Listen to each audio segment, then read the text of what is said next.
अंजलि और बाकी के लोग भी उसके इस तोहफे को देखकर चौंक गए थे और फिर उसके बाद उसने जो कहा वो सुनकर तो और भी चौंक गए थे। जैसे ही उस आदमी ने अपना कमेंट खत्म किया, इधर से गर्वित और प्रीतम के मुंह से एक साथ निकला, अरे वाह, क्या बात कही है जियो मुरारी। इधर कमेंट सेक्शन में भी जो लोग अभी तक गर्वित और प्रीतम की टांग खींचने में लगे हुए थे, उन्होंने भी उस आदमी की तारीफ करना शुरू कर दिया था। हाँ यार, एक आदमी को कैसा होना चाहिए? हमारे इस नए एडमिन जैसा होना चाहिए। हाँ भाई, ये आदमी पैसे से नहीं, अनुभवों से बात करता है। क्या बात है, आपको ढेर सारे लाइक सर, आप उन पैसे वाले बापों की बिगड़ी हुई औलादों से 1,00,000 गुना अच्छे हो। वैसे आप बता सकते हो कि आप काम क्या करते हो? जब एडमिन की तारीफ में ये सब कमेंट आने लगे, तो आकाश अपने आप ही शांत हो गया था और थोड़ी देर में उसने चैट रूम भी छोड़ दिया। जैसे ही उसके गायब होने का नोटिफिकेशन चैट रूम में आया, तो गर्वित समेत सारे लोग उसके ऊपर हंसने लगे। अंजलि, ये चैट रूम का एडमिन कौन है? तभी अंजलि के पीछे से एक आवाज आई। अगले ही पल एक लड़की अंजलि के बगल में आकर लेट गई और कैमरे की तरफ देखकर हाथ हिलाने लगी। उस लड़की के बाल लंबे, चेहरा हल्का सा लंबा और नाक तीखी सी थी। उसने भी थोड़ा मेकअप किया हुआ था, जो बिना कुछ सोचे ही अंजलि के लाइफ में घुस आई थी। हेलो गाइज, ये मेरी फ्रेंड और मेरी रूम पार्टनर डिम्पल है। मुझे तो लगता है कि ये मुझसे भी ज्यादा सुंदर है। अब आप ना मुझसे थोड़ा सा ध्यान हटाकर इसके ऊपर थोड़ा सा ध्यान दीजिए। वैसे मैंने इसकी लाइव का लिंक कमेंट सेक्शन में डाल दिया है, आप जा सकते हैं वहां। अंजलि ने डिम्पल का इंट्रोडक्शन करवाते हुए कहा। डिम्पल भी अंजलि का लाइव देख रही थी। जब उसने देखा कि उसके कमेंट सेक्शन में 5 चांद पड़े हुए थे, तो उसका दिमाग ही खराब हो गया। वो अपने मन में इन चारों के पैसे जोड़ रही थी और अचानक उसके मुंह से निकला 50,000। उन चांदों को देखकर ये डिम्पल का भी मन कर रहा था कि वो उस अमीर आदमी से मिले और बात करें जिसने अंजलि को इतना बड़ा तोहफा दिया था। लेकिन उससे पहले वो इस आदमी के बारे में जानना चाहती थी। उसने अंजलि के सामने देखा और पूछा, अंजलि, तुमने मेरे सवालों का जवाब नहीं दिया यार। मैं पूछ रही हूं ये आदमी कौन है। ना सिर्फ डिम्पल, बल्कि सभी लोग ये बात जानने के लिए बेताब थे कि आखिर वो आदमी था कौन जिसने एक ही झटके में अंजलि के ऊपर 50,000 रुपये कुर्बान कर दिए थे। अंजलि ने डिम्पल की ओर देखा और कहा, यार पता तो मुझे भी नहीं है ये कौन है। नाम तो मुझे भी नहीं मालूम है और देखने से भी ऐसा ही लग रहा है कि ये सर मेरे लाइव पर आज पहली दफा आए हैं। सर, आप अभी भी यहीं पे हैं या गए? अंजलि ने लाइव में पूछा और इतने में उधर से उस आदमी का हाँ काम मैसेज कमेंट सेक्शन में आ गया। उसका कमेंट बढ़ते ही डिम्पल भी मारे खुशी के पागल हो गई थी। उसने फौरन ही उसे इम्प्रेस करने के लिए कहा, सर, आप सच में बहुत ही कूल हो। मैं तो आपकी फैन हो गई। आपने मेरी दोस्त अंजलि को 5 चांद दे दिए। ये तो सच में बहुत कूल है। वैसे मैं आपको बताना चाह रही थी कि मैं भी अपना खुद का लाइव शुरू करने की सोच रही थी। तो क्या आप मेरे भी लाइव से जुड़ेंगे? आई प्रॉमिस, मैं आपको अंजलि से भी अच्छी रिटर्न गिफ्ट दूंगी, डिम्पल ने कहा और चमकती हुई आंखों से कैमरे की ओर देखने लगी। इधर जब गर्वित ने देखा कि लक्की भी उस लाइव से जुड़ा हुआ था और पलंग पर लेटकर अपने फोन को देख रहा था, तो उसने लक्की से कहा, ओए लक्की सुन, उसे देखना बंद कर। तू जानता है ना, वो 1 नंबर की लालची लड़की है। पैसे देख लिए उसकी जुबान लपलपाने लगती है। कितनी बेशरम है यार ये, गर्वित ने कहा। लक्की ने उसकी बात को सुनकर भी अनसुना कर दिया और आगे फोन की स्क्रीन की ओर देखता रहा। डिम्पल, अंजलि ने कहा और उसे गुस्से में देखने लगी। वो जबरदस्ती अंजलि का आइडिया चुराकर उसका काम खराब करना चाह रही थी। जैसे ही डिम्पल ने अंजलि को देखा, तो उसने कहा, मुझे तो तुमने कभी बताया ही नहीं कि तुम अपना लाइव शुरू करने वाली हो। अगर तुमने शुरू कर भी दिया हो तो तुम्हें क्या लगता है कि तुम मेरे इस चांद को मुझसे छीन लोगी?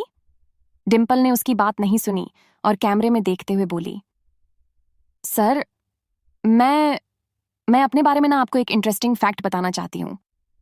मैं अभी तक सिंगल हूं और मुझे ना आज तक कोई आपके जैसा बंदा मिला नहीं है। मिल भी कैसे सकता था सर?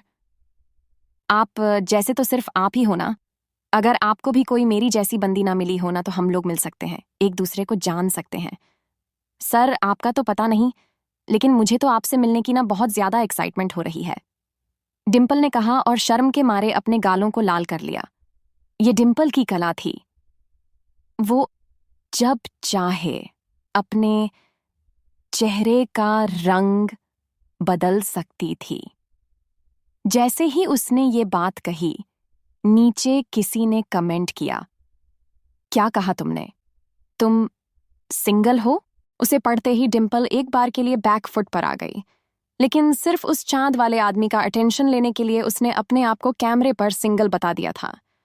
और अगर वो चांद वाला आदमी इसमें इंटरेस्ट दिखाता तो उसके लिए सच में सिंगल भी हो जाती। वो सिर्फ एक ही चीज देखती थी, पैसा। ये लड़की यार पैसों के अलावा किसी की भी नहीं हो सकती यार। कैसी लड़की है यार ये, प्रीतम ने कहा। लक्की ने उसकी तरफ देखा, मगर उसकी आंखों में कोई गुस्सा नहीं था। हाँ, अभी तक मैं सिंगल ही हूं और आज तक मैंने अपना किसी को बॉयफ्रेंड भी नहीं बनाया है, डिम्पल ने जानबूझकर शर्माते हुए कहा। अरे दीदी, क्या बात कर रही हो? एक लड़के ने नीचे लिखा और चौंकने वाला ही इमोजी चिपका दिया। अंजलि के चेहरे के भाव भी उसी इमोजी जैसे ही हो गए थे। उसने डिम्पल की ओर देखा और पूछा, कैसी बात कर रही हो? डिम्पल सबके सामने लाइव आकर झूठ बोल रही है।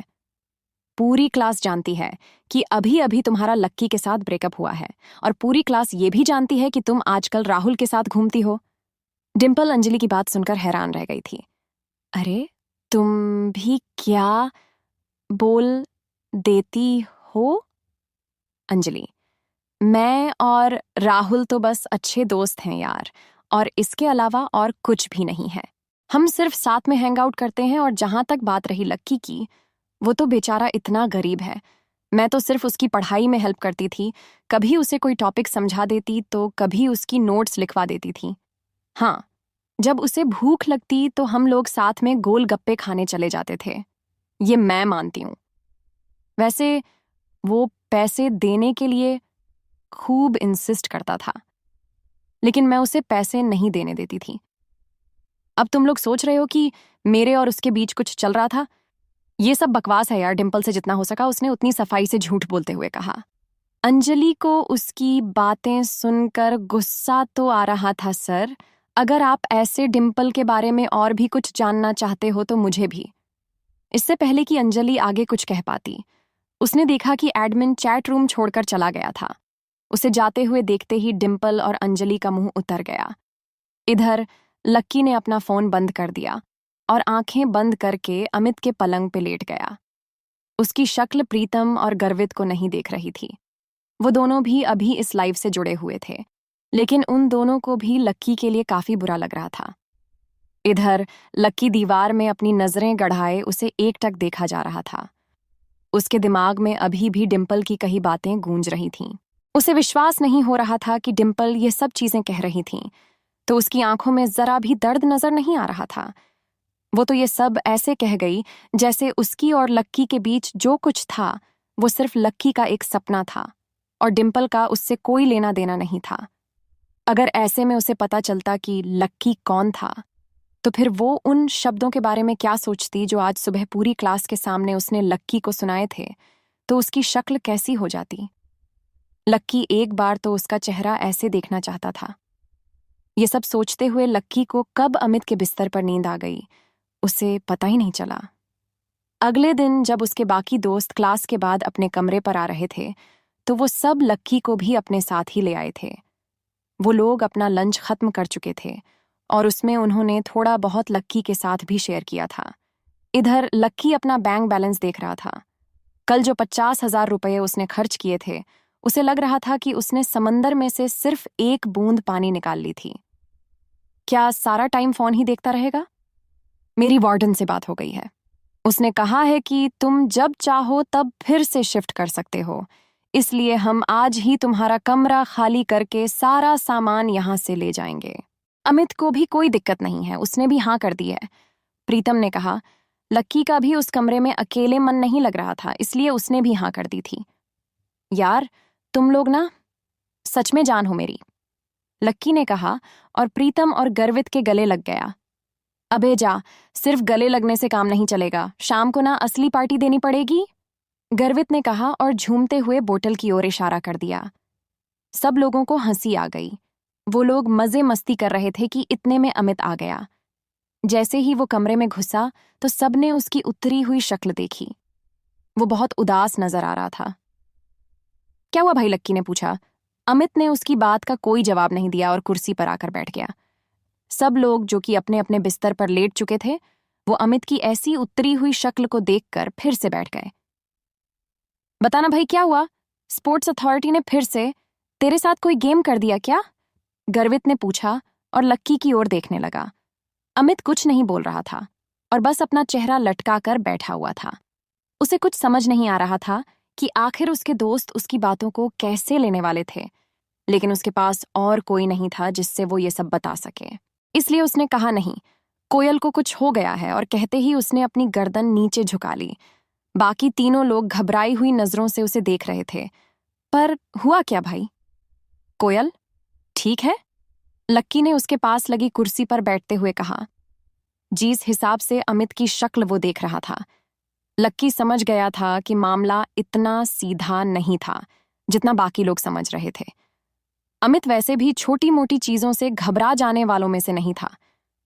तुम्हें मालूम है, कल जब कोयल बिना लंच किए ही उठकर चली गई थी तो वो उस लड़के से टकरा गई थी, याद है? फिर उन दोनों के बीच कहाँ सुनी हो गई और फिर हम लोग बीच में ही कूद गए थे। बाद में कोयल ने वहां से निकलकर पुलिस में उसकी शिकायत भी कर दी थी। लेकिन मुझे आज मालूम पड़ा कि वो आदमी कौन था। अमित ने घबराते हुए कहा। कौन था? लक्की ने पूछा। सब लोग अमित के चेहरे को बिना पलकें झपकाए देखे जा रहे थे। वो मोहित रॉयज़ादा था। उसके पिता लाइन ग्रुप ऑफ कंपनीज के मालिक हैं और वो लाइन ग्रुप का आने वाला CEO है। लाइन ग्रुप प्रीतम के मुंह से निकला। उसने अभी जो सुना था उस पर विश्वास ही नहीं कर पा रहा था। वो इसलिए चौंक कर उसने अपनी कानों को 2-3 बार खुजाया। भाई, लाइन ग्रुप तो दिल्ली की 10 सबसे बड़ी फर्मों में आता है ना। अरे यार, कोयल ने कितनी बड़ी मुसीबत ले ली है। जब लक्की ने उसे शांत करवा ही दिया था तो फिर उसे पुलिस स्टेशन जाने की क्या जरूरत थी यार? गर्वित ने कहा। अचानक ही कमरे में बैठे सभी लोगों की नींद खुल गई थी और उनके दिमाग की बत्तियां जलनी शुरू हो गईं। लक्की देख पा रहा था कि गर्वित अभी भी बड़बड़ाए जा रहा था, इसीलिए उसने उसे शांत करवाने के लिए कहा। हाँ, लेकिन कोयल भी तो किसी बड़े परिवार की बेटी है ना भाई। भाई, उसके पिता का अकाउंट अगर न्यू सिटी बैंक में है तो वो भी तो पावरफुल होगी ना, लक्की ने कहा।